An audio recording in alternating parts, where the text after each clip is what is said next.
All right, so we're recording. Again, just welcome.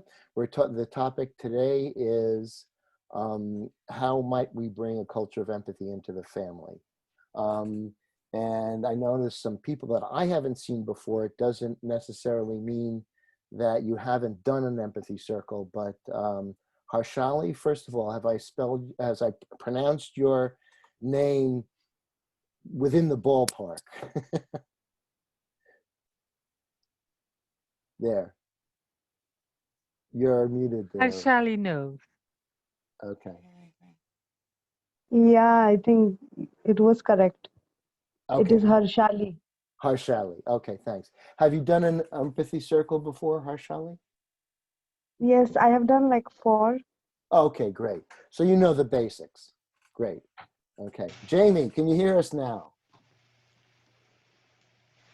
No? You're looking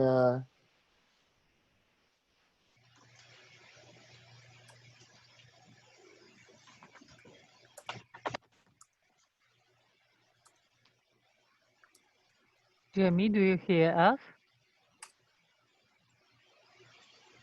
we see you. Okay.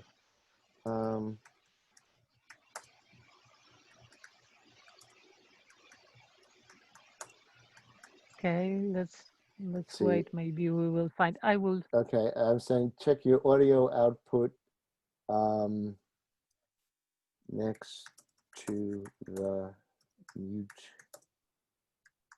button.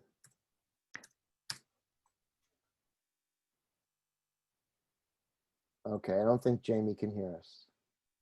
Okay. Or see anything, so Or it's see kind any. of Well, she difficult. saw the chat, Mm-hmm. or maybe she didn't see it. Maybe she. Okay. We are recording. Okay. All right. Okay, great. All right. Well, let's go on, and then I'll Jamie. Jamie? No. Okay. You're teasing us, Jamie. All right. Okay. So I think we'll just do one circle today. For the 6 of us here. We'll do a short round of check-in, just who you are and where you are, and then we'll start the circle. And I apologize to anybody who has to watch this recording, watching us deal with technical difficulties, because I'm sure that's not part of your plan for the day. Okay. Sorry about that. Sure. All right. So Carolina, could you introduce yourself? Okay, my name is Carolina, but you can call me simply Caro. I'm based in Poland, and Great. I am member of Empathy Circle team and also Extinction Rebellion. Yeah. Great. Anne? Hi, I'm Anne Jordan. I'm in southwest of England. I'm in the Empathy Circle team as well, and also a part of Extinction Rebellion in the UK. Thanks, Anne. Harshali? Hi everyone. This is Harshali. I am from India. I got introduced to empathy circles through Extension Rebellion, and by profession, I am a nutritionist. I am also a writer. I am also a doodler. So yeah, that's my intro. Okay. All right. I We pass expect. it on. Sorry. Oh, great. Okay. Hopefully, we'll get some really fantastic doodles at the end of this session. Sarah. Hello, hi. My name's Sarah. I'm from the San Francisco Bay Area, and I'm with the Green Party of Alameda County, and I'm also a teacher. Thank you. Great. Great. Welcome. And Jamie, can you hear us now? I can hear you. Can y'all Great. Oh my Yay. God. I'm so sorry about that. Oh no, it's not your fault. It's the times we live in. Right.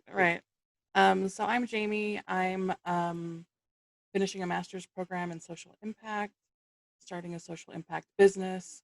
and I work in restorative justice.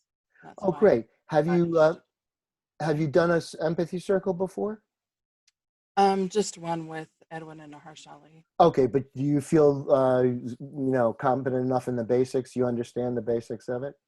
I do. I'm in the next cohort of Oh, great. Well, I'll see you training. there. I'm one of the Yeah, trainers. awesome. Oh, Awesome. okay, Thank great. you. Nice to meet All you. right, great. Nice to meet you too. All right. The topic, how might we bring a culture of empathy into the family? I think that's core, my personal opinion to really transforming the world. So I invite someone not named Bill to start speaking and pick a listener. Anybody wants to go? Okay, this is always the most awkward thing. I was a teacher and I know what it's. Okay, so don't make me come to your house and turn down the lights until you make a better decision.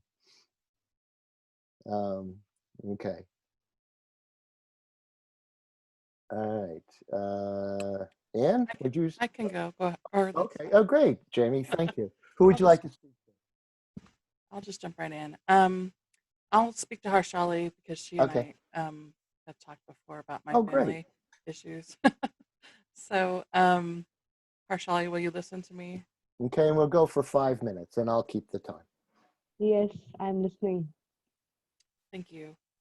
So, what's alive for me today with family is the relationship of my 16-year-old, and my husband.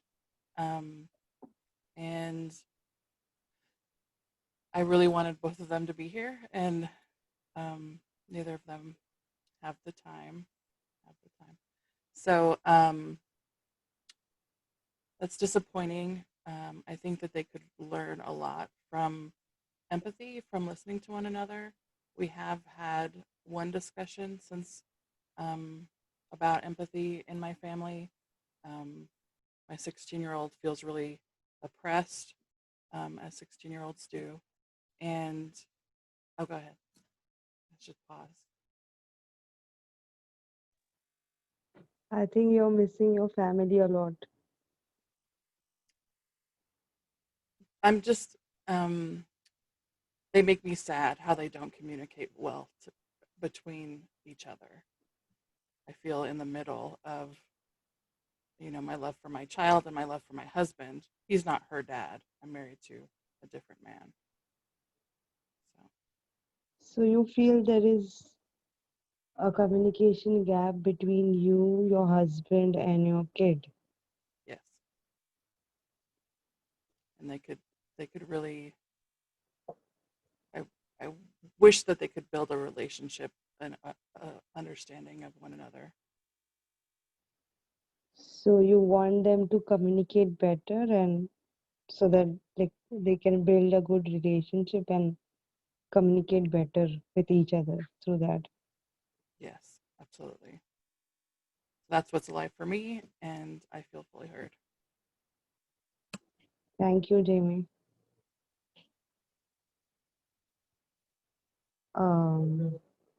Caro, did you listen to me? Yes, I will try. So what's alive for me right now is I don't know. I mean, there is too much information that is going on about the climate crisis, and I've been reading a lot about it, and it's making me very anxious. So what is now really alive for you is the situation with the climate. And you recently, you were reading a lot about the climate catastrophe, and that make you very anxious. Yeah, and in terms of family, I have tried to tell them, but I think I don't feel heard. They don't really understand what is going on. Mm. And when you shift to the family issue, you actually try to explain your family what's happening with the climate, and you noticing that they don't really hear what you're saying. Is that what you mean? And yes, and um, like no matter how much I communicate, I feel like, I mean, I feel that there is no, like the kind of reply that you want that I'm not getting. Like, Mm. So when you talking to your family about the situation, you you expect some a certain kind of reaction from your family, and you don't get it. yeah, like it's been a month actually that I'm trying really hard to cope with the eco anxiety, and like even my especially my mother is seeing me that there is something wrong. She tried asking, but when I told her like this is the situation I am facing, Hmm. I I felt that she didn't really respond to it the way I wanted. Mm. So you struggling with the emotions, feelings called eco anxiety, and uh, and it's severe anxiety because of climate catastrophe and what's happening to the world. And for last, if I heard you correctly, for last month, your mother was noticing that something is going on for you. But when you were talking to your mother, somehow she didn't get it. Somehow she didn't respond in the way that you would feel uh, good about, and you would care. Is that what you mean? Yeah. Yes, and actually the basic problem right now is that um people are still like not just family, like the entire friend circle or whoever I'm trying to make create awareness about the climate change or the crisis, people just reply with it's like you're anyways going to die. So why are you worrying? What is making you so sleepless? Mhm. So that is bothering me a lot. So you're noticing that when you're talking with many people about the serious situation, they react, if I understand you, they react with the response, well, we will die till that moment. That's what you mean? Not really, but yeah, I mean they're very reluctant to understand, Hmm. and they are, I can say, they are still living in a denial Oh, that okay. yeah, like So, there's nothing like climate crisis. mhm, mhm.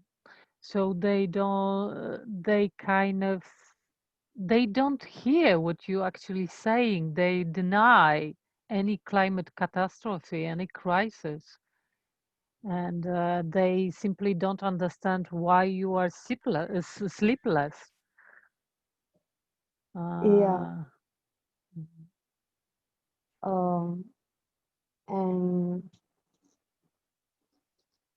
like just like I'm right now, like I'm completely exhausted. I can say I like when I started with empathy circles, I was just doing fine, but now I have like so much work and the reading thing that I feel like today especially I feel very exhausted. I'm just drained out, and mhm. So the thing is that this whole situation drains energy from you, and you feel really exhausted. And last 2 days ago, you were not that bad, but now you feel really, really exhausted. Is that what you mean? Yeah, I mean, I don't know like how to deal with this, but I'm still trying, and I feel that I don't know. I mean, I feel that I'm distancing myself from people slowly, and I'm just on my own, in my own world. Mm. So, because you feel not heard, people don't understand what you're actually experiencing, you start distancing yourself and you feel very lonely. Yeah, kind of. I feel lonely, and then I also started becoming very like I used to have a good control on myself, on my emotions. Now I've become very cranky. Like Mhm. I don't know really what to do with that, but I'm just still trying and struggling with that anger management. Mm. So you feel like you always could control your feelings, your emotions, your state of mind, and now lately you observe that you, as you described, uh, you become cranky and you have problem with anger control, anger management. Yeah, I feel fully heard. I think the time is up. Mhm. Thank you. Thank you, Thank you, Anne. Caro. Mm, Sarah, would you listen to me? Sure. Mm.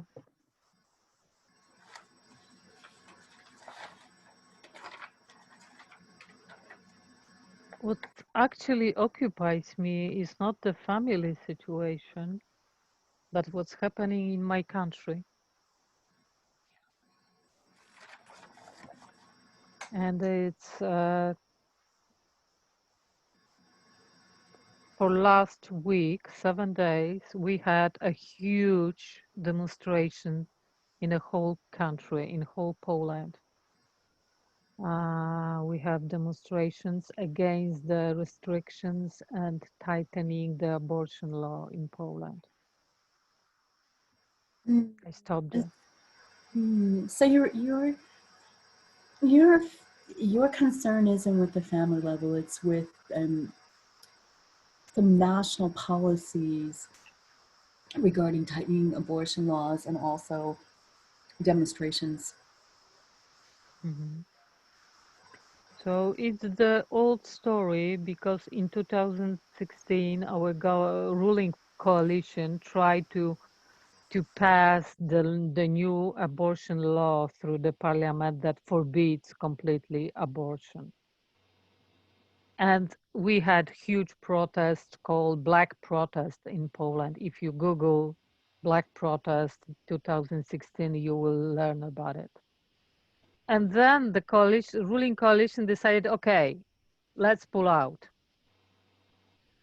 But now they just use a legal trick. They didn't pass a new law. They made some restrictions in the old law from 1993. This old regulations let people make abortions in few situations, just when the baby is terminally ill or something like that, and in situation of rape or other criminal act. Uh, but now, after this little legal trick made by constitutional tribunal in Poland, not by parliament, but tribunal, constitutional tribunal, abortion is forbidden, completely forbidden, beside the rape and criminal act, crime. So women, even with lethally ill baby, have to carry baby. They can't it might be dangerous even for women's health. So doctors protest, women protest, their husbands, fathers, men protest, the whole country. We have quite conservative countryside, and countryside also protest. Small towns protest. It's huge. I stopped there because it's a lot. Okay, you're sharing about some regressive policy that's turned back the clock back to 1993 and even more restrictive, restricting abortion to only rape and criminal acts. And the concern you and your countrymen have, including doctors and men who are demonstrating, is that the provisions have been eliminated to protect women's lives in case they carry a child at the risk of their own life. Mm-hmm. And that provision to safeguard pregnant women whose life is endangered has been eliminated. Mm-hmm. Mm-hmm. Well, I probably didn't explain that clearly. That the legal trick is a little bit different, but that's the outcome. How the outcome is exactly how you describe it. That women now are in danger, and especially young women protest. And but I think that this situation with abortion law is just a trigger of something bigger, because people were really frustrated in my country. I hear the signal.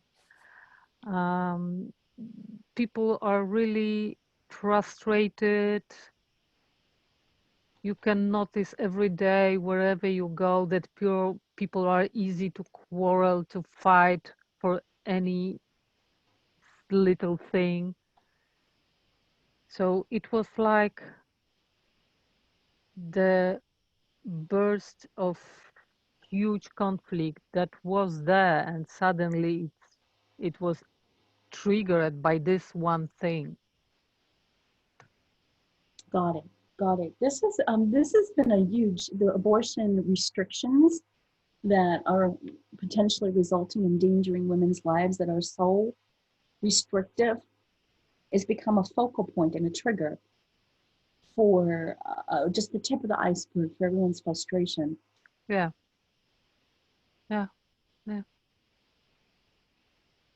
Thank you. I feel heard. Thank you. And Jordan? Hi, Sarah. Yes, I'd love to listen to you. Just have to kind of rethink.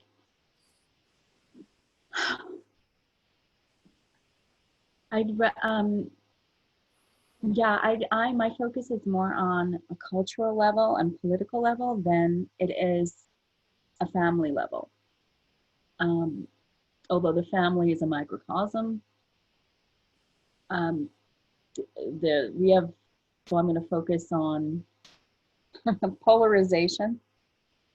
Basically, imagine family, a very bad, actually I'm going to focus on a very bad family dysfunction in one particular family that has ramifications throughout the United States. So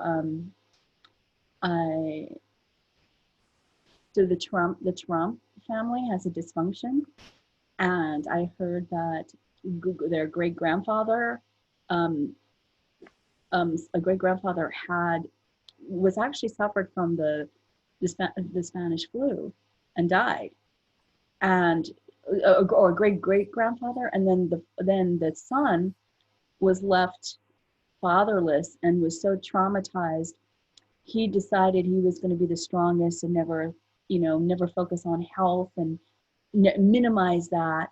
And so this was a family legacy that dated back from the Spanish flu. And so you have a president who comes from that legacy, who minimizes the pandemic, says he's, minimizes health repercussions, because that's the family dysfunction. stemming from an ancestor who died of the Spanish flu. So what I've heard, Sarah, is that for you, you really want to look more at a cultural and political level, and you see a family as a microcosm, so it's relevant.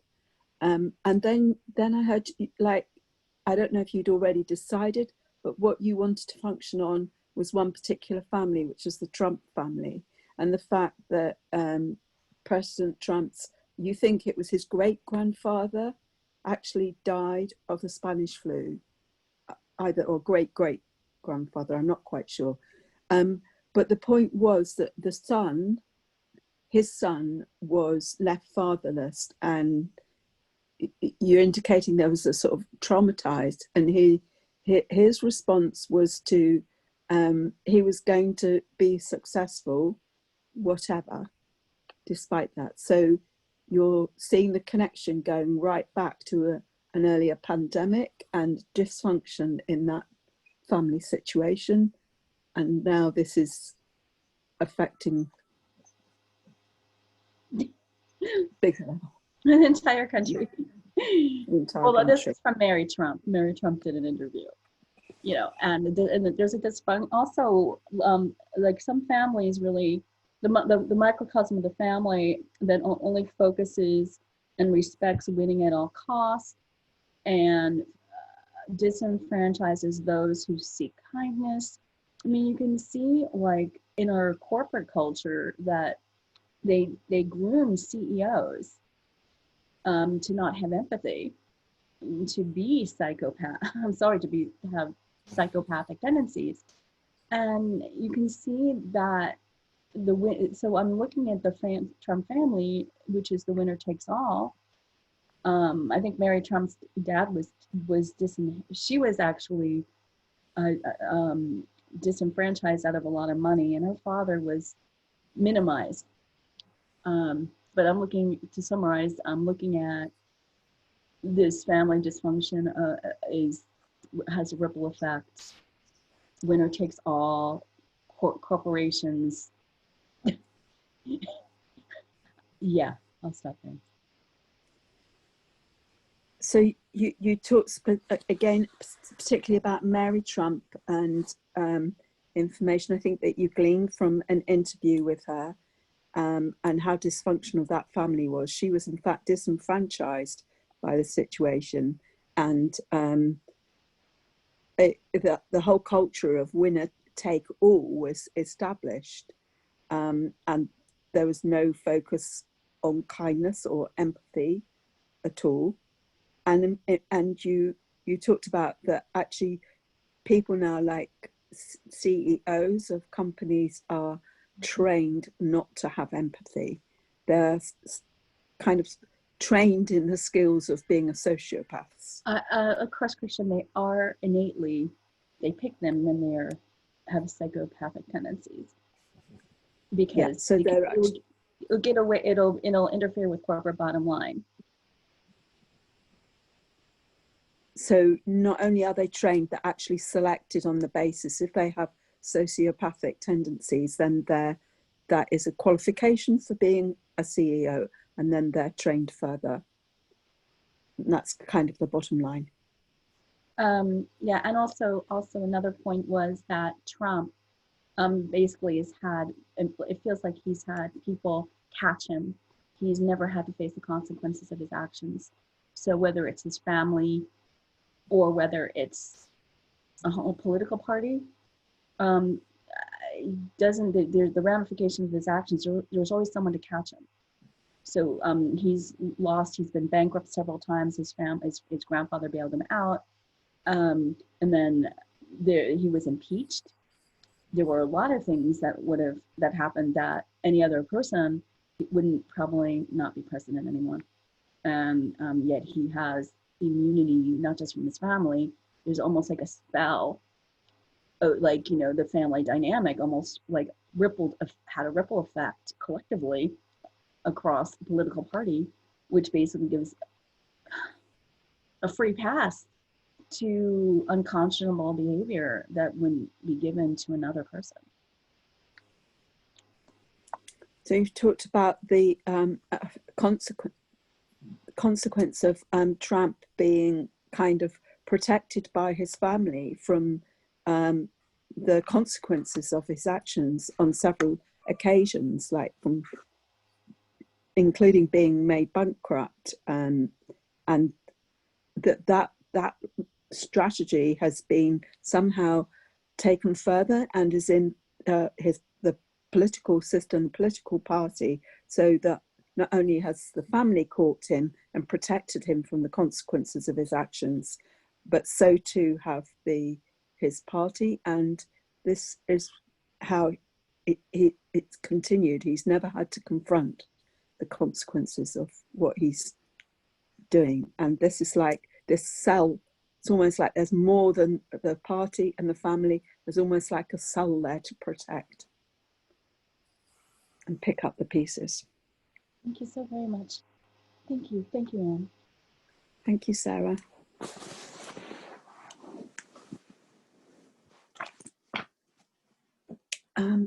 Bill, would you listen to me, please? Happily, sure. Sorry about the wriggling. I just have to. My back's a bit. Oh yeah, no. Get yourself dodgy. comfortable.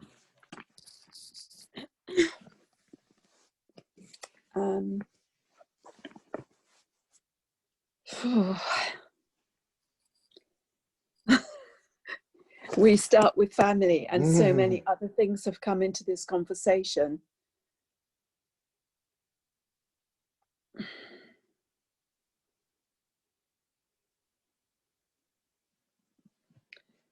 My heart's kind of going to Hershali and her experiencing the depth of these earth emotions and these feelings associated with it, and apparently not finding a place to be held and supported. And that's more than anything what we need in these times. So you're remarking on how the discussion of the family tends to just expand out into society as a whole, and have applications in other places, as in we're all affected by our family experience. And then you specifically, where your heart was going out to Harshali, who is can't really be heard for concerns about the environment.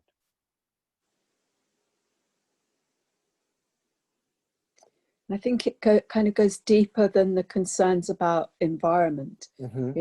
It's an acknowledgement, and it's a finding in ourselves, understanding of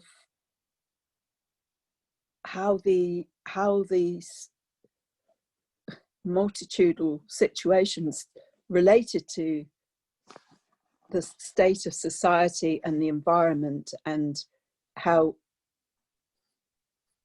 humanity's working impact on us. And they're like newly acknowledged emotions that we're not familiar with. We don't understand them, even ourselves who maybe are engaging with them, let alone people in our wider communities. So you want to make a distinction that it's not just simply the climate issue itself, but there are much, much deeper root causes and root issues that exist in our society as a whole, about communication and validation and seeing each other, that then manifest that, and one of those manifestations is our kind of like ostrich stick our head in the sand thing about the environment. But there are other deeper things which we haven't really even been able to identify yet, that are coming up, issues that we feel but we don't understand. Is that what?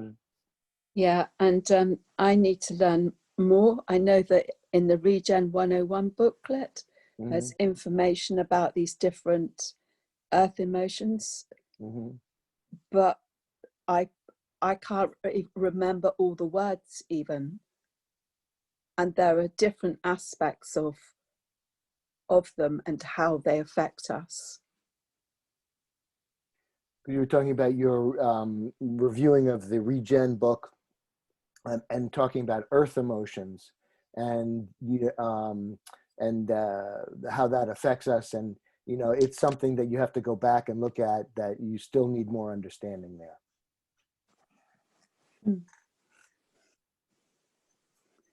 Shelley has it there. Okay, Shelley has the book.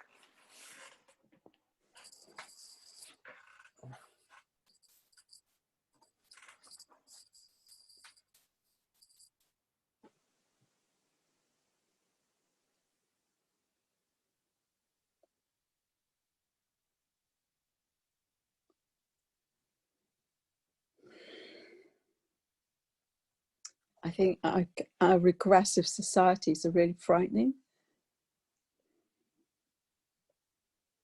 Okay, so our regressive society is frightening. We're not.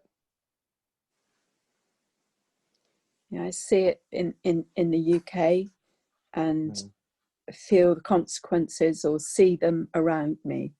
But again, it's nothing, it's not so extreme as what Kara's been describing in Poland, or what's happening in the US. So but I think it's coming our way. I'm sorry. So, Thank you. Oh, sure. So let me finish a reflection and see if we get it right. And so you're seeing the effects of this sort of aggression, and I interpret that to mean sort of like an inward, insular, I'll take care of myself type of attitude that doesn't really take in the experiences of other people and all humanity. And so you've seen the effects of that. It's not as bad as in the UK as it is in Poland or the US, but you see that there's this building towards this regressive sort of mindset. Any corrections? Yeah. Thank you, Bill. Okay, but if you do, we'll finish up with that. Did I get anything wrong? Yeah, that's fine. Okay. More to say. All right. We'll get it next round. So Another time. Okay, great. Jamie, will you listen to me? We'll complete the circle.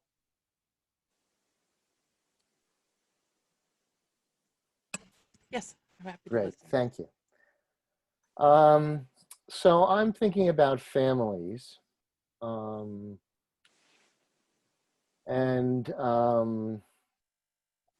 then there's a situation that I've been working on with Carolina. So for 10 years in the Bay Area, I lived in a roommate situation with my ex-wife, and then there are 5 of us, 2 to 3 other, and they happen to be gay men, and of which we really formed quite I think, a cohesive and loving family. I'll stop there. So what's coming up for you is you're thinking of your particular family situation where you were in a roommate situation in the Bay Area with your ex-wife and 3 others who happen to be gay men, but you built a family structure. Right, and one of our dear friends got AIDS, and he had been ostracized. So throughout his whole sickness, we had been some part of the support system, but his family had never acknowledged him, never reached out, as far as I know. And also, he was very close with my mother. They had a very touching. My mother helped support him too. But he died without without hearing from his family, without support from his family, and that shouldn't happen to anyone. I'll stop there. So you're questioning how this could happen where someone that you cared about deeply, who Mhm. actually had AIDS, was ostracized from his family, how they could do that to a family member, and that he died without your knowledge. With He died, and you don't know if he had ever even heard that you know of from Right. anyone that Yeah. was family. And so you're questioning, or what I'm feeling from you is that you're questioning, like, is family blood or is family what we make?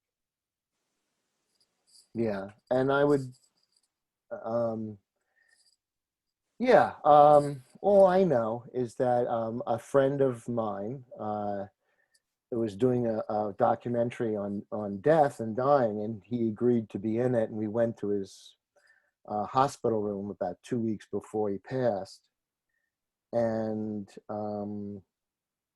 he was every like 20 minutes he had to just kind of excuse himself and go to the bathroom and throw up, and it's just a horrible way to die, but he still was loving, and he still was, funny, and he still, and I'm sorry, I'm getting a bit emotional, um, but that kind of bravery should be recognized. I'll stop there. And so you're remembering your friend, and his bravery in agreeing to be in this documentary about death and dying. Mm. In the last 2 weeks of his life, you visited in the hospital, and he Mhm. was still, even though he was suffering, like no one should have to suffer, he Mhm. was still loving and funny and Mhm. available for Mhm. y'all. Yeah. And then, Carolina was telling about the situation in Poland, and I know that there are just as many, wonderful people in Poland um, who are experiencing the same thing. And so we reached out to a newspaper, and there's been a woman who's been writing about it, and hopefully they'll get the publicity that they need so that those people in Poland won't feel so alone anymore.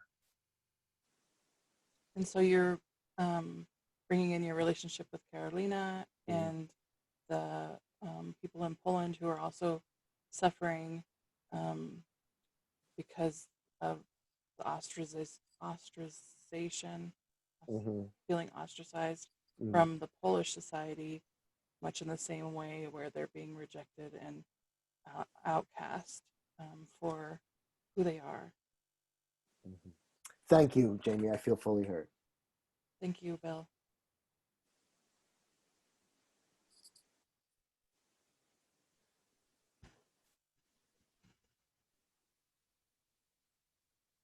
Okay, so Carolina, will you listen to me?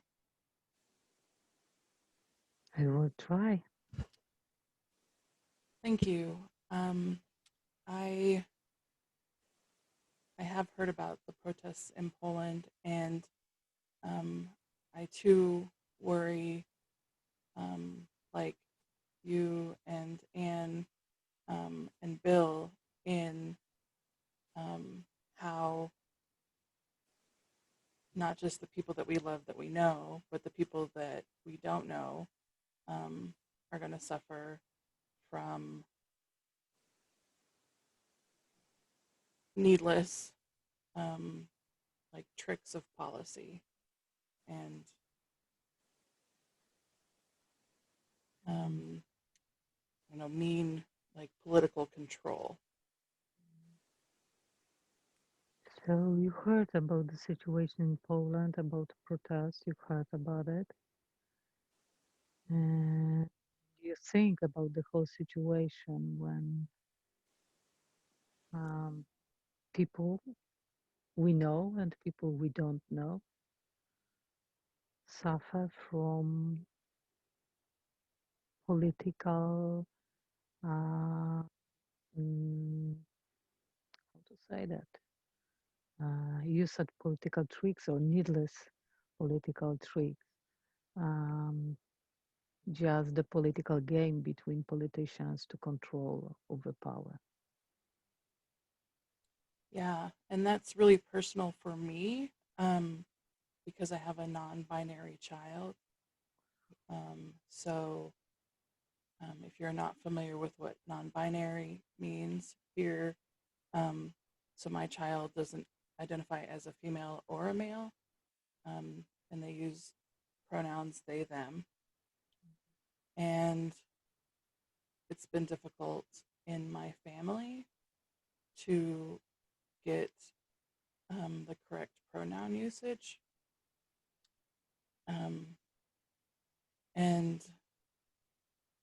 And that's just the people I know. And so I know that that's happening, beyond our family.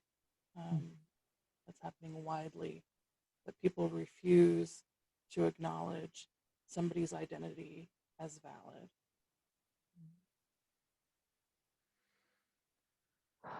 So you're talking about the situation in your family.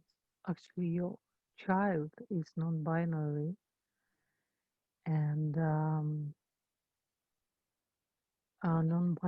non-binary people recognize themselves as they, them, and even in your family, within your family, it's difficult mm, to to achieve the situation, to reach the situation when it's honored and respected. So you can imagine what's happening outside the family. Yeah. The thing that brings me hope are the people that are active and, um, continue to use their platform to, um, push for advances, to push for acknowledgement. And so a couple nights ago, I attended a teach-in with the front line. And the front line is comprised of the movement for Black Lives, and um, electoral justice, and the Working Families Coalition. And so these movements are actually ground up like We the People movements, and they're specifically being inclusive of trans and non-binary identities, and also, of course, multicultural identities. So I might miss something from what you were It was saying. very long, sorry. Yeah. So you talking about the teaching you participated a few days ago, and I'm not sure, but there were organizations that actually acknowledge and name, acknowledge and include non-binary and transsexual people. And there was something else. Oh gosh, you said before that. Mm, I, Well, it's I, just that these groups are what keeps me hopeful. yeah, you said about activists that are pushing forward the situation when to achieve the situation when people that non-binary identity and transsexuality will be acknowledged and accepted as normal thing. Right. And And so, yeah, you believe in those activists. Yeah. well, and I just believe in in much like what Bill was saying, like, keeping people around you that can help with your resilience, that can help, so you don't feel so alone and you don't feel so hopeless, to keep a community around you that's working, to against the powers that seek to disenfranchise.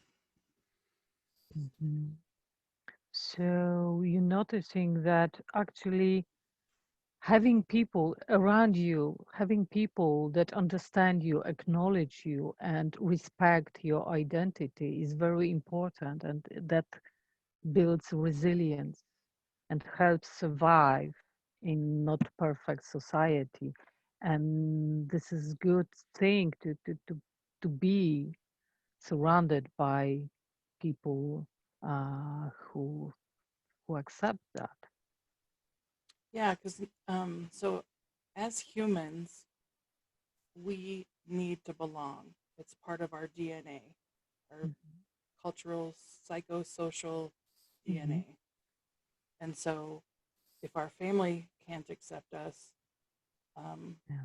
we have to create our own family. So are you noticing that we are social creatures? We need to communicate and be in relation with others, build the community. We are social. That's a part of our DNA, as you said, DNA, as you said. And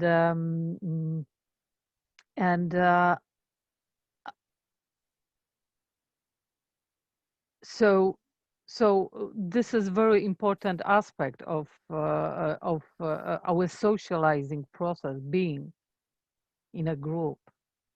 But I missed something, I feel like. No, you got it. Okay.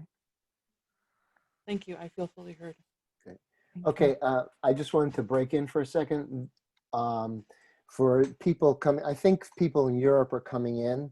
It's 11 o'clock and there's been a time change. And I've been kicking people out because I feel that there's a flow here, and generally once we're an hour in. So I apologize. I was trying to send a message, but I couldn't. I just have remove or admit. And so I'm removing. I apologize to everyone who I've had to remove. It could be my technical or lack of technical expertise, and I apologize. I will try to do that. I will try to do that. Because I also, as a co-host, I see a room, so I will try to send the message. I will try to do that. Because I see the message, but then it doesn't give me anything. Yeah. Can you copy the message you prepare and send to us? And I will copy it. All right, I'll write a message. I haven't done that, and it's your turn to speak. So okay. So maybe I will choose, I don't know, Anne. Anne, would you listen to me? Yes, Caro. Thank you, Jamie, for sharing with us the story of your family.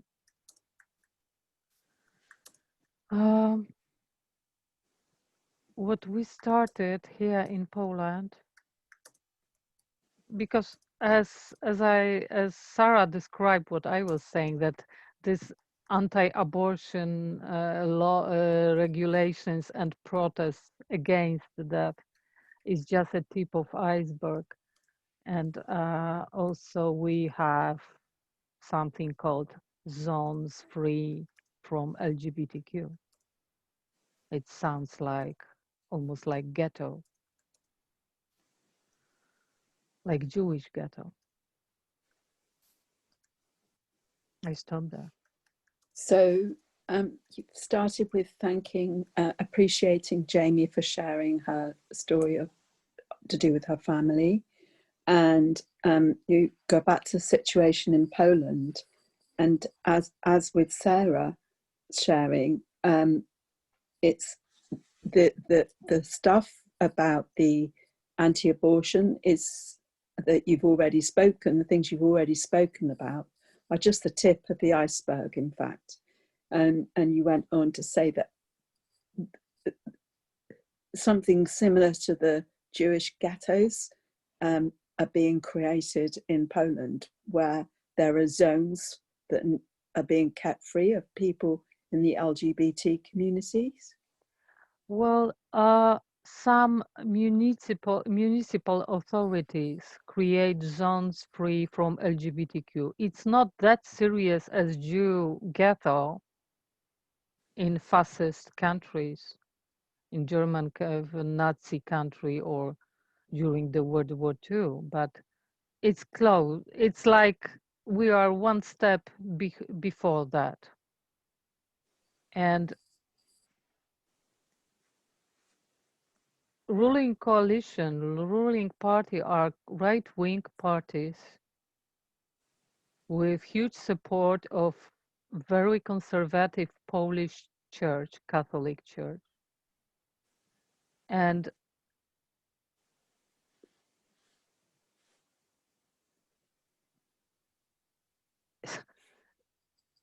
well, they can't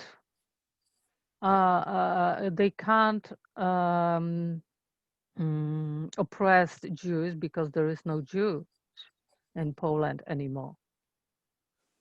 So now they oppress women with this anti-abortion law, and they oppress LGBTQ community. And they have to find a new enemy to protect the pure Polish nation. That's what it is.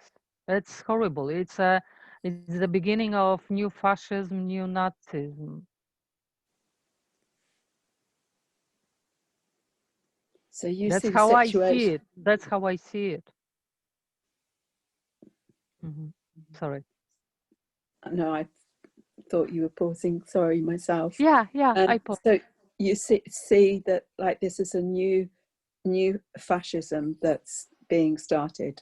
Basically, there are no longer any Jews in Poland, and so they're finding new groups to victimize. Yeah. And with the women, with the anti-abortion stuff, and the LGBTQ communities, they're becoming the new enemy. And you have a very right-wing ruling party and a very conservative Catholic Church, and the which is supporting the government hugely. Yeah. And this is enabling this to happen, basically to produce a pure Polish nation. Sure. Yeah. Pure Polish nation, which is ridiculous approach, I think, but that's what it is. And right now, for 2 hours, there are massive demonstration in Poland. When I'm here talking to you, I'm not on this demonstration because I live with my father, who is 86, and I was scared to bring COVID to home. So I decided that I'm not going. I'm supporting online my friends, other activists. That was my choice, which wasn't easy because all my friends are there from different cities. They came to our capital city. And right now there are demonstrations there. And I see on my phone, on secret private chat, that I saw time, that those nationalist fascist group are organizing. They were called few days ago by president of ruling party to go to the streets and protect the church, the God, and the nation from women, youth that protesting.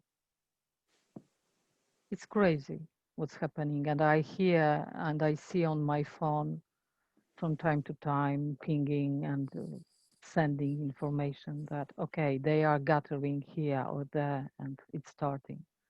So I don't know what's happening now in capital city in Poland, but yeah, I worry about my friends. So right now, as you're talking with us, and for these 2 hours, people are gathering in the capital of Poland. Your friends have come to protest, but you've had to make a difficult decision that you're not going to go out onto the streets, which is where you would like to be with your friends and supporting this and demonstrating. But you have a father who's 86, and with COVID, it's not safe for you to go and do it. So you're supporting them, and you're supporting them and are in touch with what's going on your phone a little bit.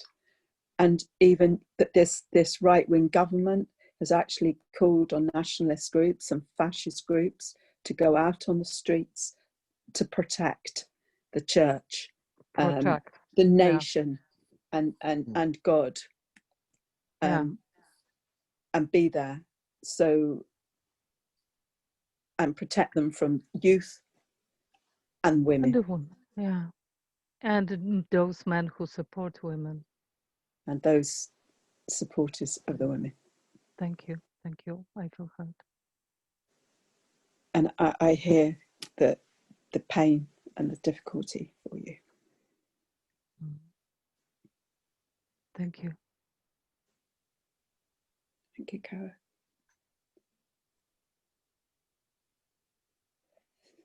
I'm really scared about my friends now.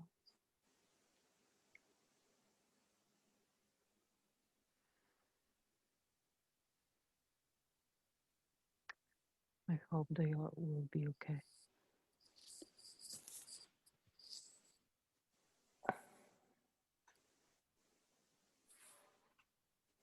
I can't help them now. Can't do it. Just have to wait. Thank you. You're really fearful about your friends right now, and you feel you can't do anything. You'll just have to wait. Thank you.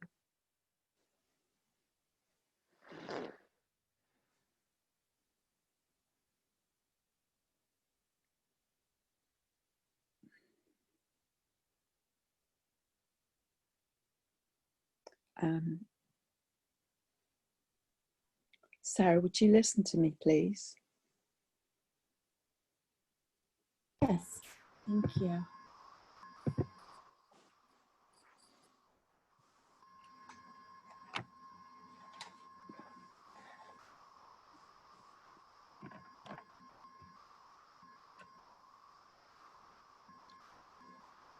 I feel like a pause to honour this situation that Cara's been talking about,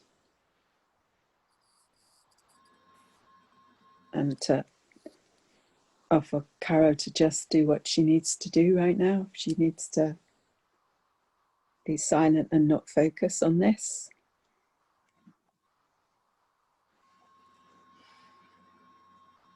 Reflecting on what Kara shared about needing to be silent and not focus on this issue.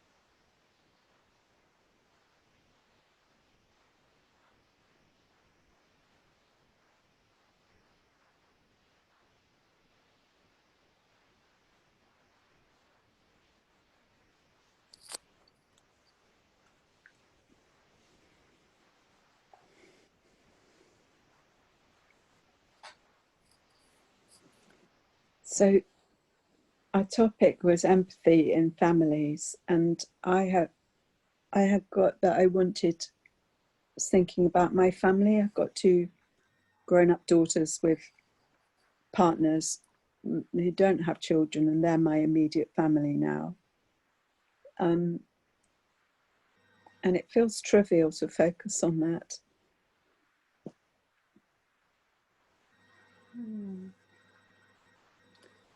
You're you're reflecting back about your concern for your two grown-up children who don't have children of their own, and yet concerned like this is trivial in the face of what other people may have shared. And the strange things that last night, my eldest daughter invited us all to go to an online, I can't remember what it was called, but it wasn't actually a quiz, but it was like a nonsense quiz, some kind of fabricated party event, and I found it really quite bizarre. There were this 5 of us there, and the person running this on a Zoom call, and then one random strange person, young woman from Birmingham. So it was really, really odd. And the focus was just on, like, so we were together, but we didn't really communicate in a way, in any kind of heartfelt way or with any real empathy. It was supposed to be sort of having fun, but it was just stupid things. You're sharing about this thing your daughter invited you to, where people did not have authentic connection, no heartfelt connection at all. You felt very disconnected.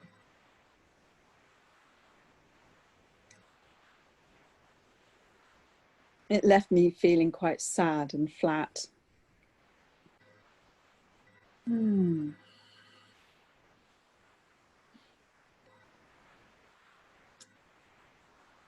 I wonder how to somehow create better connections between us, and see that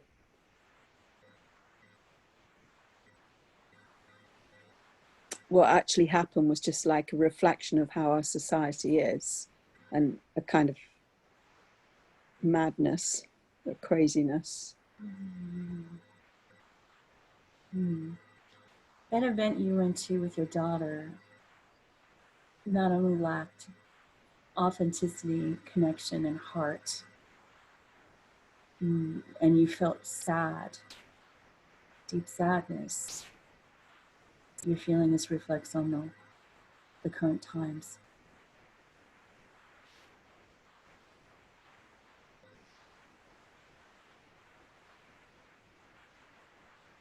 And it's almost like people don't have access to making real connections with each other.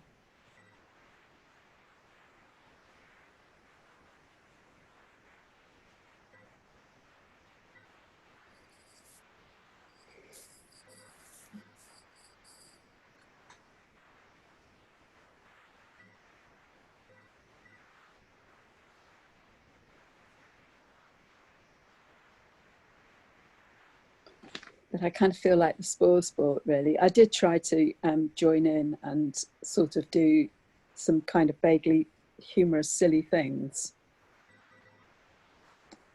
to show willingness, but it just felt hollow.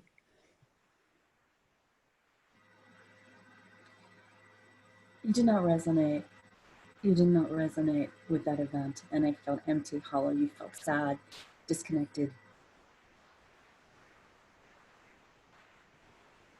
Despite your attempts. Yeah, and I guess it feels like we need to create these connections wherever we can, whoever we're with, whatever we're doing in our lives as best we can, so that family is different. And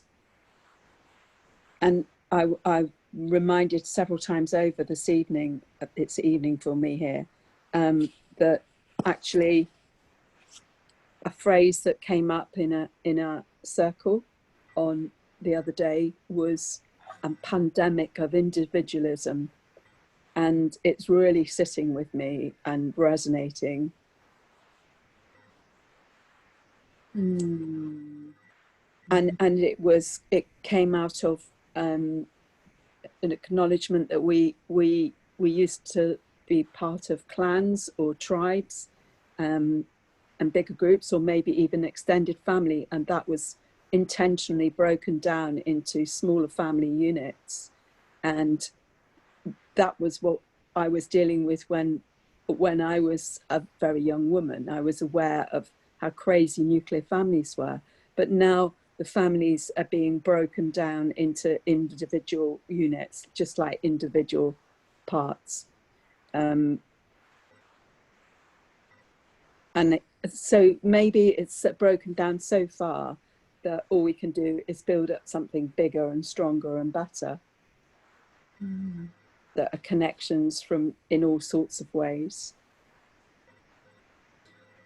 You're really reflecting on a breakdown of the community, because there's not an extended family that's connected to each other, and a further breakdown of the nuclear family, and you're just looking for some hope.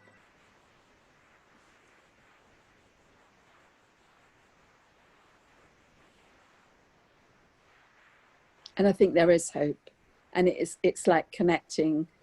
If we're all broken, if it's broken down into just little particles, the only thing to do is those particles will come together and grow and rise up and nurture and feed something new and different.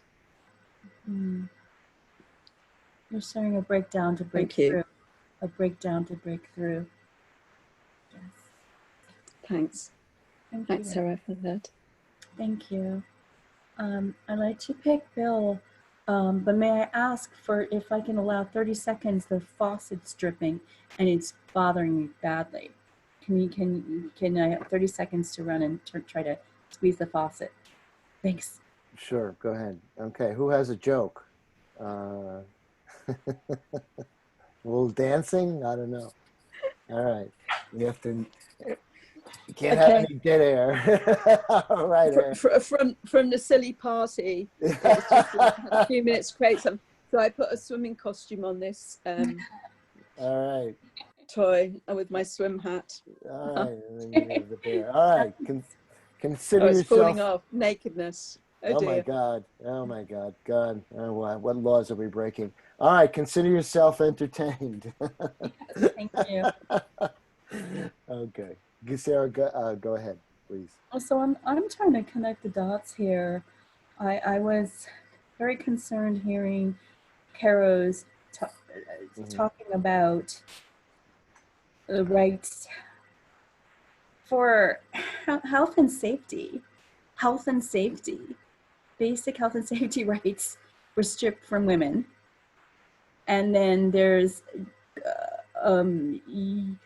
human rights violations, such as LGBTQ free zones, if I heard correctly.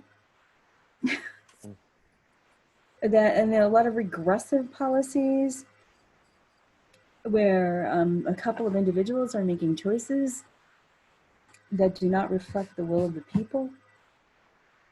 Let's stop there. Okay. So you're really trying to connect the dots. You're feeling very affected by what Carolina shared about the situation in Poland, where, women's health, human rights, and other things are not being respected. And also the little underhanded trickery that's, that the politicians are trying to do in order to take these rights away. Yeah, I'm wondering, who are the policymakers? Was it just a couple of individuals who are determining the fate for the rest of the population? Who gets to play God? Who gets to decide? I mean, if I'm sorry, just an example of if a woman or anybody's life is at risk, and someone's like, for their own ideological purpose, decide to disregard that, for their own theoretical, ideological, of a couple of individuals, dictate the fate of a nation state. So you're talking about the disconnect between the reality of health and things like that, and then people who, because of an ideological concept, feel that it's okay to deny that reality that other people have to live because of that. Yeah, it doesn't make sense that the power is being placed in the hands of a few people. I guess they get to do disinformation campaigns to get a whole bunch of people on board, or they buy fact checkers. If they're rich enough, they can fund the fact checkers and then call it conspiracy theory, or they can decide for their religious reasons that this is sanctioned or justified. Whatever happened to the Nuremberg codes? Well, this has been happened before. I'm sorry, and I'm gonna just add, please, Carolina, I know I just wanted to add, it impacted me. Nobody knows, my grandmother was from Lithuania. I think that was near Poland. And that my grandparents were Ukrainian on the other side, and they had to flee their country due to persecution, and that their homes were torched. And my grandfather was an orphan. And people are supposed to learn from this. So you're reflecting on what Carolina, that situation, and basically reflecting on your family history, in which your family, your ancestors have suffered from persecution in all sorts of Eastern European, two Eastern European countries. Your grandfather was an orphan. And then also the disconnect, like who gets to decide, how do these little tricky things happen? Where's the smoke-filled room?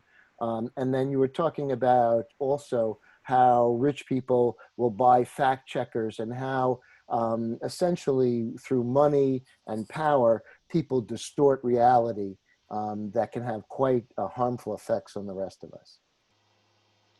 Yeah, it's a little bit overwhelming. I mean, and on a family level, which I don't understand. I do not understand my mom coming from where, especially my mom votes for Trump. My brother votes for Trump. I don't understand it.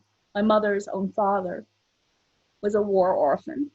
I don't understand it. He was an immigrant. I don't understand it. She's like a Trumpster. She just repeats rhetoric. She doesn't know her own father. I just don't understand it. I'm sorry. So people become disconnected from their ancestors, from their legacy, and from each other, and from the truth, and from basic human rights. Thank you. Sure. So you're reflecting about the lived experience and the history, and learning from that, and the Nuremberg trials, and the concepts, and how those are being really thrown away and not respected. And also in your family, how you're reflecting how your mom and your brother could vote for Trump when what he stands for is the same thing that happened to your ancestors in Ukraine and forced them to flee. Yeah. Thank you. Okay. All right, great. Harshali, will you listen to me? Yeah, I'm listening.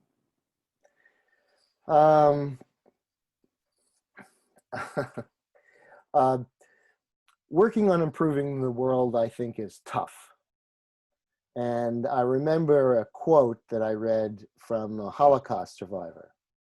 And this was about 20 years after the Holocaust. And he said, at first I thought the Holocaust happened so that the world would learn never to have it happen again. And then after 20 years and seeing all the stuff that's gone on, I realized the Holocaust happened so I would not let it happen again. I'll stop there.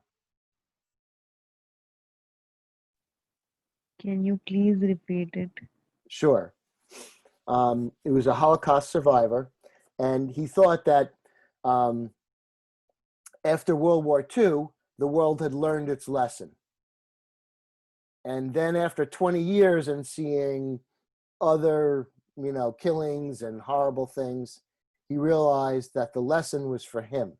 He had to take responsibility for that lesson.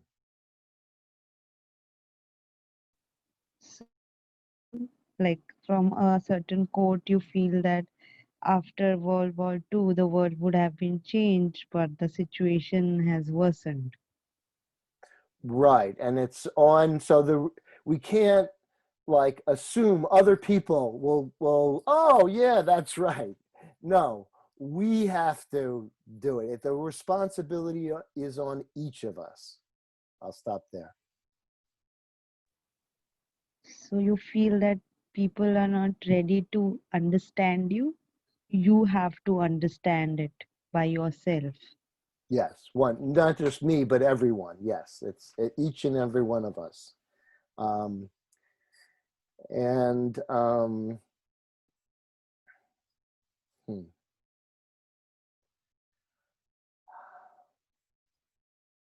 so for me, I guess what it comes back to is listening.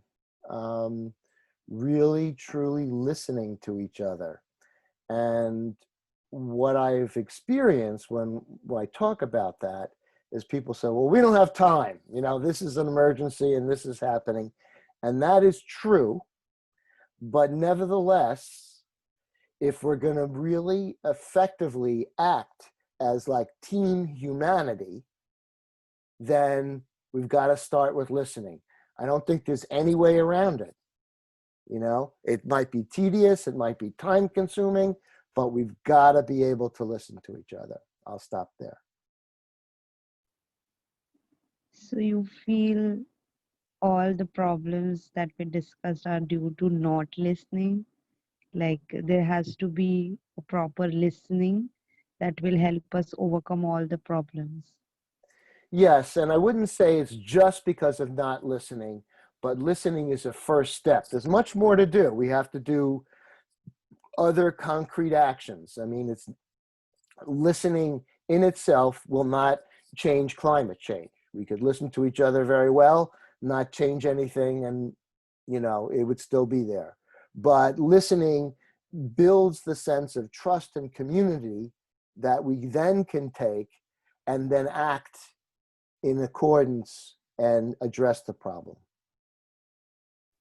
So you feel we have to listen, and then like listening properly will enable us to act upon the problems. Thanks. Yeah, that's great. And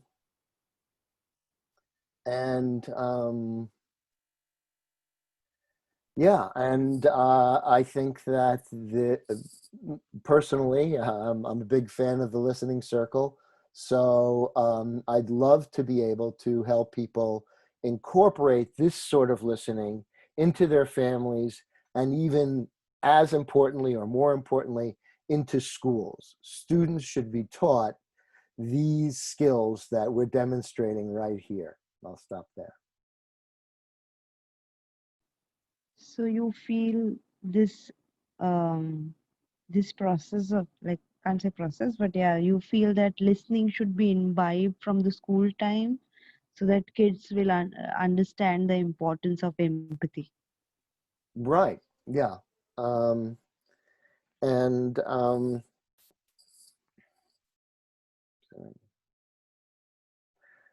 and then I just go back, with everything happening, I sent an email and this reporter responded, and I don't know what'll happen, but there's a chance that can make a difference. And that's more of a chance than I had before I sent the email. So I'm going to keep on trudging along this path. So you feel I think you sent some email and then you expected some response, and I think you didn't get it. Oh, no, it's different. No, I sent an email. I didn't expect a response, but then I did get a response, you know? And yeah, let's turn this ship around. So you sent an email and you didn't expect that the person will reply you, Right. but you were very overwhelmed with the response because it was not expected. Yes, and that's a chance. And then we start with a chance, and then we wedge it open wider so that everybody's get to see as a human being, and everybody gets that right. Everyone. And I'm done. Thanks. So you feel that's a good chance for you to communicate. Mm-hmm. Is that what you meant? Well, importantly, communicate the importance of each and every person on this earth. It's a birthright. So you feel that every person on this earth has the birthright to listen and respond. Right. And be valued. That's what I'm really saying. And then thanks, I'm done. Thank you, Bill.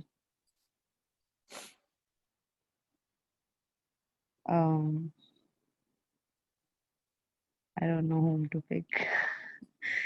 Anyone you want. Yeah.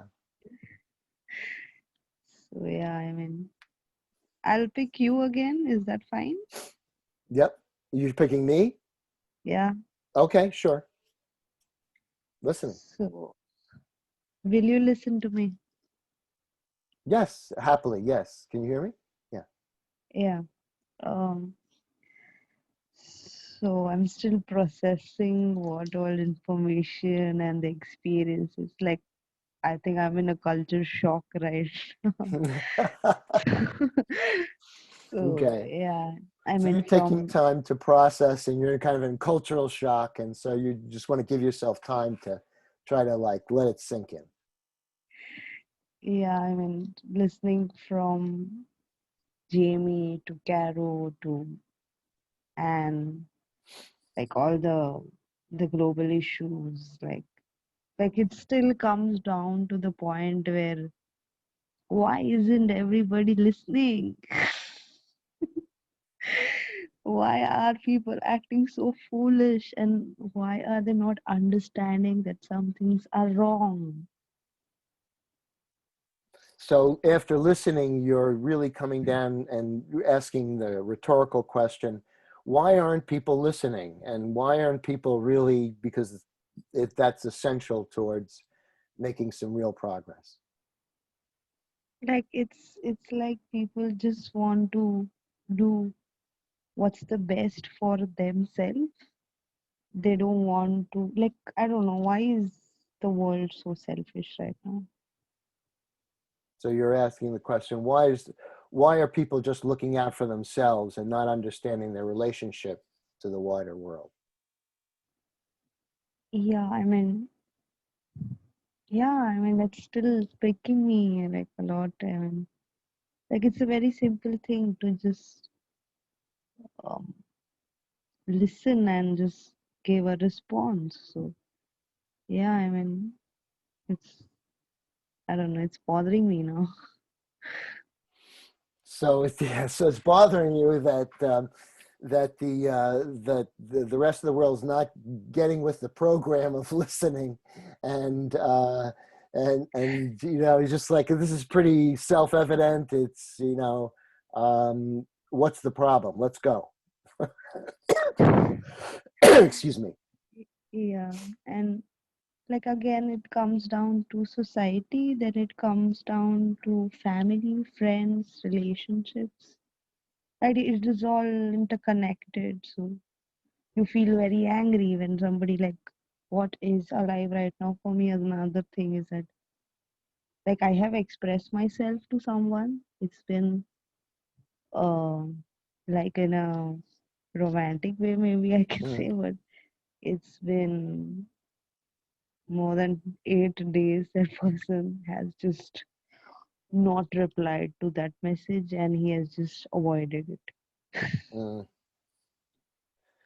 So you're kind of making a connection between the interpersonal and then the wider society, and you're also relating a personal experience where someone of romantic interest was, you know, interacting with you, and now is just sort of not replied, and it's just sort of like, you know, why? I mean, there doesn't seem to be an understanding of why a person would do that. Yeah, I mean, I feel it's very difficult to be honest, so people just ignore, um, I mean, what has been said. That's what my experience is. Like, Mm. people don't want to reply, or I will say, people don't want to respond, they don't want to reply, or they just reply, they don't respond. Like, because they don't understand what to say, they just ignore it. So you're making a distinction here. Yeah. So people, um, they really can't, if they can't deal with an issue, they just sort of move on. They don't really. So a reply is something, is just the words you say. A response is a deeper sort of thing that says, I hear you, and this is my, you know, this is how I feel about that. And you're not seeing that, and people seem to be afraid of that. Yeah, I mean, like, I personally don't express myself, so when I do, I expect the other person to give me a good response. So when I don't get it, then I feel very anxious whether I did something wrong. Hmm. So you're talking about that, you know, generally you're fairly, you know, keep to yourself, but when you do express yourself, you expect, you know, oh, this is important that I've done this, and then a real response. And then you don't understand when that happens, then you start to question yourself. Yeah, I'm still wondering from where to where I have taken the topic, but yeah, like I like through this entire process, I have learned a lot of things, out of which is the importance of listening and responding. No Mhm. matter how difficult the emotions are, I think it's very important. Even if you feel that, like like I would say in Hindi, that ठीक है नहीं हो रहा है, like that means that okay, it's fine, I'm not able to deal with this, but there's still a way to, put it down in words and talk about it.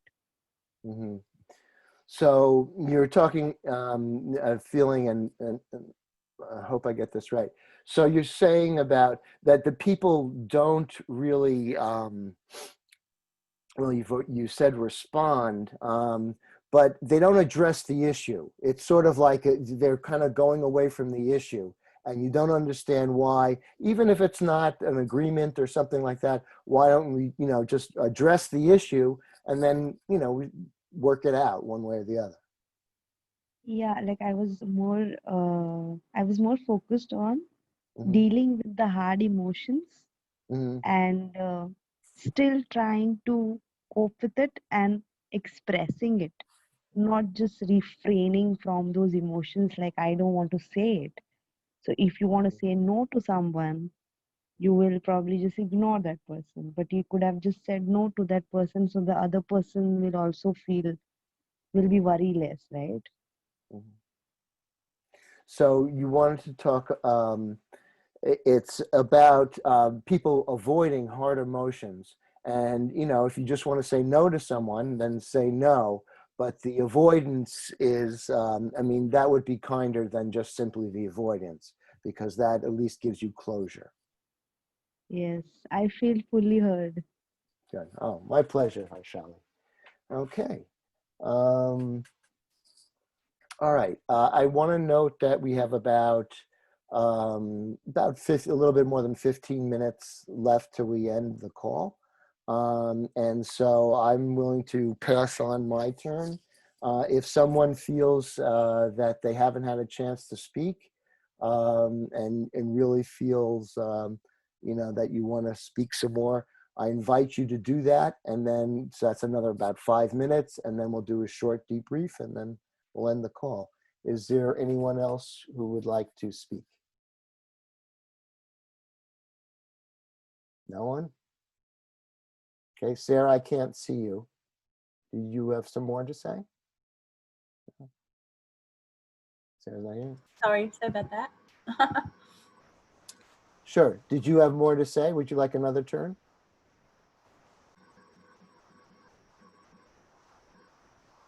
I'm sorry, who are you talking to, Bill? I was talking to you, Sarah. We didn't see you there. Oh, I keep my video off, and then I'm sorry, I step away from the computer, so I had to run towards it. Oh, no problem. Well, maybe someone else right now. All right. I don't know. Nobody else. So took it. Jamie, you haven't spoken in a while. Do you have more to say? You're muted still. There we Sorry, go. I have it on my mic and Okay. screen. I apologize. No, I feel Okay. heard. Thank you. All right. Great. Well, I'll just. Yeah. Oh, Carolina. Yes. Go ahead.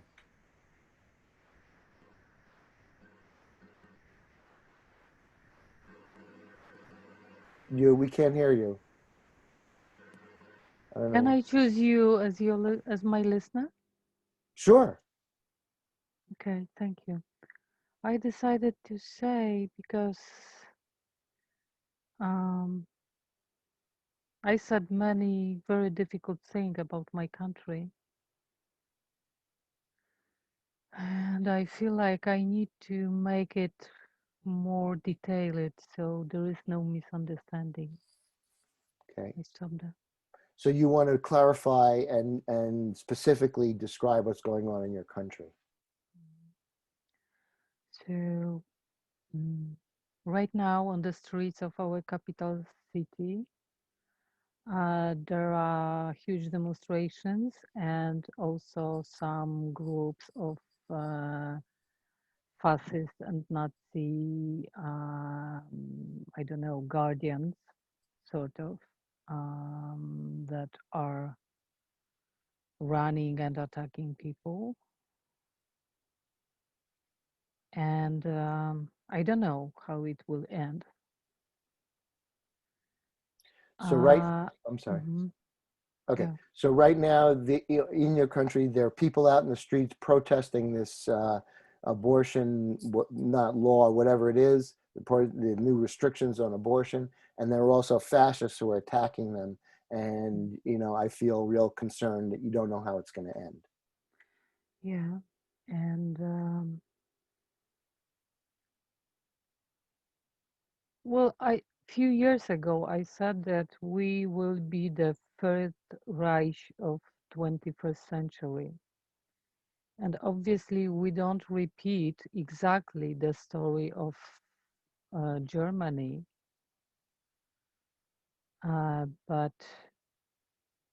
it will be different because we will focus about our martyrology, Polish martyrology, and the history of this country and this. I don't know if you know, but Godmother is a queen of our country. So yeah, there is a lot of such stuff. The mixture of nationalism and religion, and it's quite fundamentalistic, fanatic. So you're talking about the parallels between the Third Reich and Poland. It's not all exactly the same way it is, and then you start to talk about various kind of institutions, I guess the godmother and the queen, but that. Well, some politicians called the godmother Maria, okay. the godmother, a queen of Poland. Okay. And Maria. And Jesus Christ, a king of Poland. Oh, okay. So some of the conservative and reactionary politicians characterize Mary, or the Mother Mary, and Jesus as the king and queen of Poland, which it was something that they never aspired to. And of course, then they become the interpretation of Yeah, Jesus and Mary. And yeah, yeah, yeah. yeah. It's kind of there is a lot of kind of religious fanatic Hmm. tendencies. But what is important, uh, people who live precarious life. The Hmm. same thing happens in United States with all the protests you have. People who are so-called precariat, they don't have certainty about their future. They need something to cling on, and they clinging to some ideas that are horrible, built on hate. And that's what's happening in my country. That's what's happening in United States. And actually in many other countries as well. So you're seeing this pattern between people using old, ideas or whatever as excuses to basically take authoritarian power, and you're seeing this played out all over the world, in Poland, the United States, and other countries, where then you're talking about, and I assume the more Nazi fascists, where they feel that they don't have a future, they've been left out, and so therefore they cling on to these old ideas, not knowing exactly, really what they mean or anything else. And what is important, we have to understand that they believe they are right. They believe they are good one. They believe they are, their idea are brilliant. They really believe in those ideas. And they truly believe that women who want to keep the right to make a choice over the fetus, over the baby, or LGBTQ are their clear enemies. They really believe in it. And they are frightened that their country is falling apart. They really believe in it. That's the problem. So the problem is that it's not as though they're inauthentic, or they truly believe in what they believe in, and they Mhm. truly are frightened of anybody who would do something different, even if a woman wants to take control of her body. Mhm. That it really frightens them. And it puts people like me, because I am not pro-abortion. I'm not.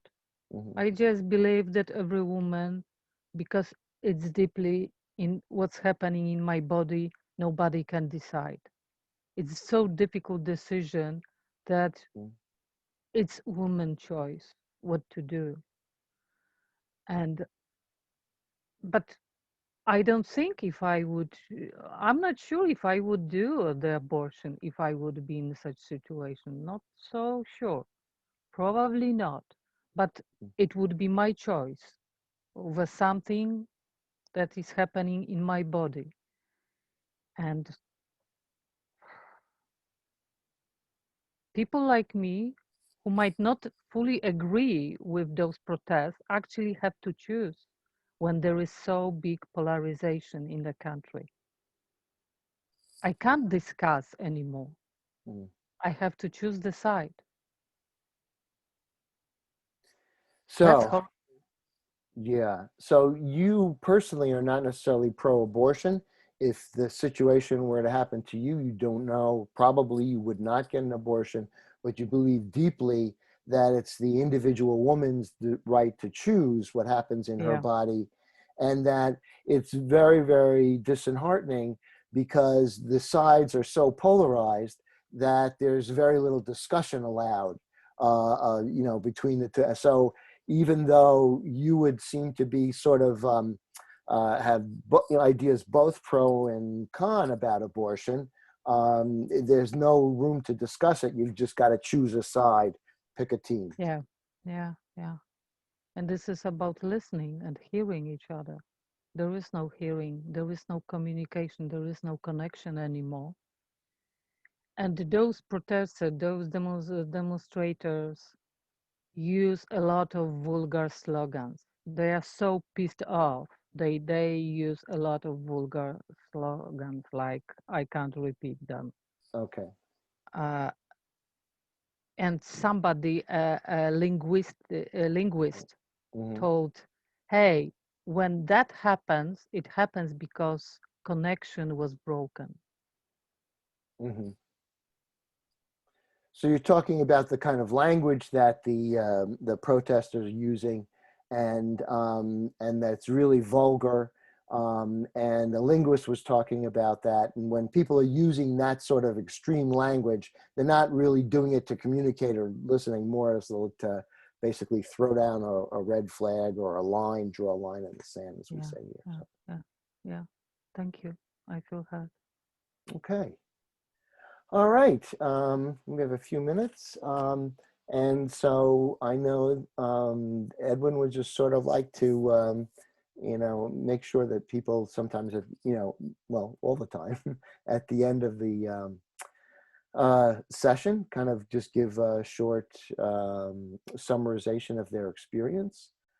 Again, I want to apologize to people because of the time changes and that our time change is different from others. I kicked some people out before I figured out the message, and I want to apologize for my lack of technical skill. I hope that you will come back to the empathy circle, but basically people who missed the time change came in at about an hour into the circle, and it was, the circle has its own momentum, and I felt that I had to honor that. So that's my choice, and I hope I'm certainly willing to learn.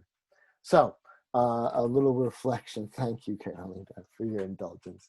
A little reflection, Carolina. Would you go first? Just a reflection on the experience. Just kind of like, how was today for you? Jamie also show the heart Oh, to yeah, you. thank you, Jamie.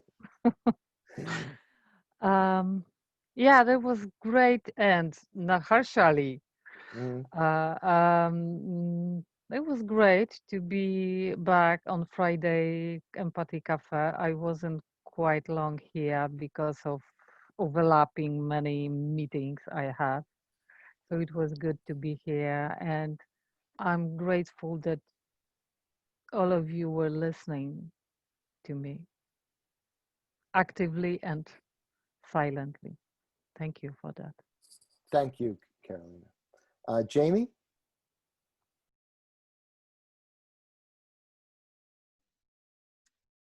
Yeah, so this was my first Empathy Cafe, and I I thought it was wonderful. I thought it was amazing to connect with women around the world, and our friend Bill um, here in San Francisco. So the thing that I keep finding in these circles is just um, like how it can build connection across the world, and I love that. So thank you for letting me talk and letting me listen. No, thanks for helping create that, Jamie. Anne, you're muted, Anne. Thank you. We weren't very close to our topic, but it was very interesting, and it was so good to hear from people whatever it was that needed to be brought in, and I really value it. Really value everybody's contributions. Thank you. Thanks, Anne. Harshali?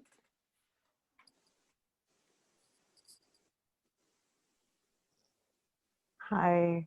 Yeah, I'm still overwhelmed um, about whatever we listened today, like from everyone, not just my experiences, like all the experiences. So yeah, I'm still in the culture shock. And yeah, the meeting was facilitated well. Like the timing is always a problem for Indians because like it's 12:30 here now. Mm, So yeah. So that's still okay. Like I look forward to Friday. So I think this session was also worth it. Like yeah, like silently crying was also worth it. well, thank you for putting in, it's great to have you here and your contributions, and thanks for making that sacrifice to be here. And I just will say that we're trying to create some other empathy circles in different time zones. We're trying to accommodate Australia. We're still a small group as of yet, but hopefully we'll also be able to create some circles that would be more accessible for other parts of the world. So thanks for bringing us, you know, Thank you, Bill, and thank you to everyone. okay, thank you. Great. Sarah. I'm really thankful to hear about other parts of the world, and it gives me insight. It feels there's like kind of a unifying thread of similar paradigms happening in different countries. And that gives me clarity. It's almost like I'm so caught up in what's happening in my own country, and it helps me to hear what's happening in other places. And I am deeply touched, especially by what Carolina shared. And trying to reconcile in my head how that can even. I'm sorry. I'm left with trying to was the LGBT zones. I'm trying to figure out how that's even allowed. That's all. If I heard that correctly, I can't kind of figure that out. How that's even legally allowed. But I guess. Thank you. Thank you, Sarah. Well, thanks to everybody. I just want to let people know, again, because the time is really, but usually on Fridays, we've been having a facilitators meeting, support meeting at 12:30. This is Pacific time. Edwin is going to be changing that. That's going to be not happening this Friday, and it'll be happening every other Friday. That's different from the circle in the sense that if you're trying to get an empathy circle started, you can kind of, let's say, this is my project, and then get feedback and support for that in any kind of sort of way that you want. So to let you know about that, we are training facilitators. Some of you have been there and through that, and I look to partner with a lot of you in the future. The training is free. We have one coming up next week. That cohort is closed, but we'll be having other ones and lots of other ones. Carolina, yes. I'm sorry that I'm interrupting the flow of the meeting, but I feel like we need more balance because I'm thinking about what's happening in Nigeria or what's happening with aggressive police in India and some minorities in India. And I'm thinking about the fact that in Brazil, every 25 minutes, young black man dies from hands of police. Every 25 minutes. That's a war, a regular war against black people or people of color. So let's keep that in mind too, not just because Poland dominated history, today's meeting, and what's happening in many other countries is terrifying. Well, thanks for that perspective. And I think that our discussion, certainly for me, the discussion of Poland really has applications all over the world. So I found that very, valuable. And there's a lot more to talk about. Hope to see you here to talk about these things, in whatever topic and whatever's on your mind. Thank you so much. Have a great day and week. Hope to see you again. Bye. Bye. Bye-bye.